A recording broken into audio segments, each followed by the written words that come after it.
Okay, ladies, hello. It's late at night. We just got finished with that Unscramble game, which was cray. You guys rocked it out. We had like 3 or 4 people for the longest, and then all of a sudden like 4 or 5 more people came out of the blue. So that was fun. But I also posted my 3-2-1 method, my favorite video, and I wanted to show you in person what that entails. I have faith that you watched that video, but as your consultant, I feel responsible to do my own application video for this. So the materials you will need to apply your jams are really quite simple, and you probably have them hanging out at your house. It might look a little different than what I have right here, but that's okay. You can use a blow dryer as a heat source, but this is Jamberry's mini heater, and I want to tell you that you will get 50 party points automatically with the purchase of a mini heater. So we'll see how many of you have listened to this video. I'm at 1 minute and 8 seconds right now. So this is going to be a trivia question during bingo. How many points will you get for ordering a mini heater? And the answer is 50 points. So this is awesome because here, listen. Hear that? I just turned it on. So those of you who have husbands and boyfriends who like to watch sports and whatnot, this is much quieter than a hairdryer. So you can actually hang out with him when you do your jams. Okay, so I'm going to turn that off for now.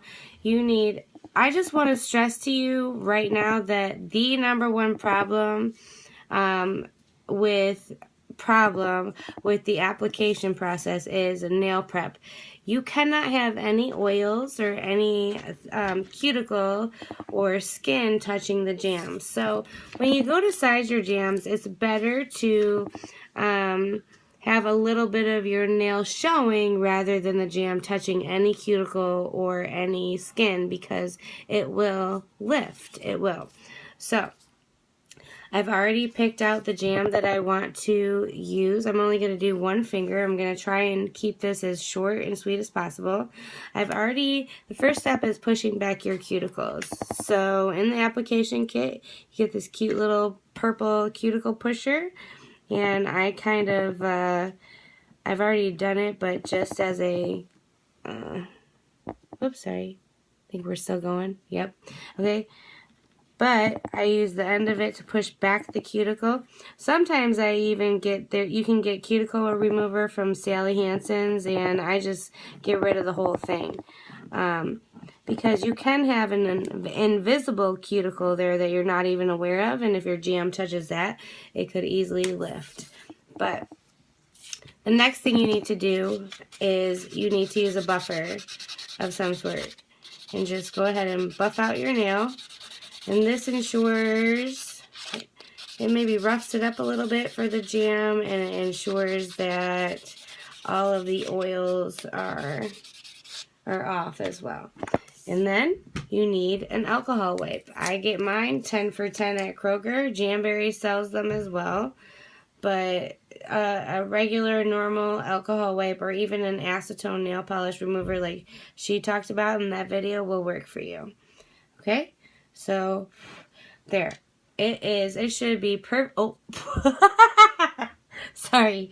I didn't mean to flip you all off, and I honestly didn't even think about that.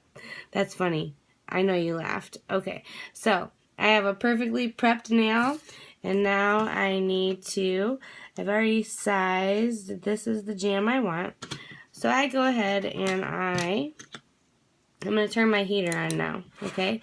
This is that 3-2-1 method that she talked about, and I just go ahead. One jam obviously is going to fit 2 nails.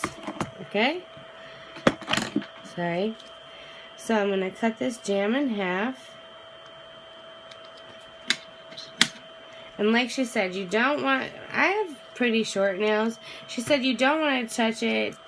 You don't want any oils on your jam, and that's why the best way to do it is with an orange stick. And go ahead, and like she said, you want it to be flexible and bendy.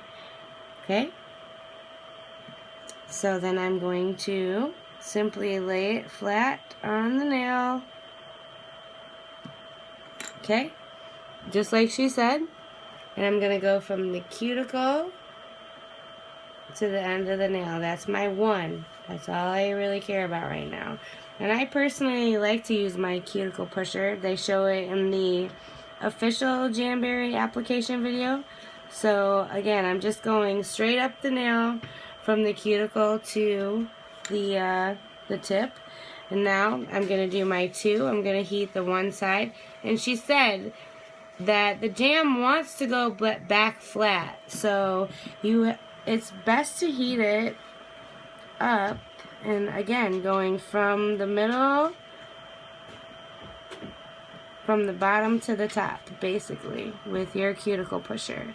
That's how I do it. Because I like to push my cuticles back and seal my jam at the same time. So that was my 2. And now here comes the 3. And you'll feel it hot on your skin. But that way you know that it's ready to be. So here's the 3. The same method that she talked about. I just use my cuticle pusher instead of my finger. But I'm going from the center to, here we go. And voila. I mean, she's absolutely right. That 1, 2, 3 method seals it because it curves around your nail perfectly. And then this is where you use your nail scissors to trim. Here we go. Okay. And normally I would let it cool down a little bit, but I'm already at 6 minutes here, so I file at a 45-degree angle because I want a teensy bit of the end of my nail to show. That way I know there's a watertight seal there, basically. After I file off that, I'm going to do it one more time, just for giggles. And voila. My jam is done and sealed, and it is going to be staying there for quite some time. Okay? So, the 1, 2, 3 method. Remember that, okay? And I know this is a long video, but thanks for sticking with it. And I hope it was helpful. See you guys tomorrow.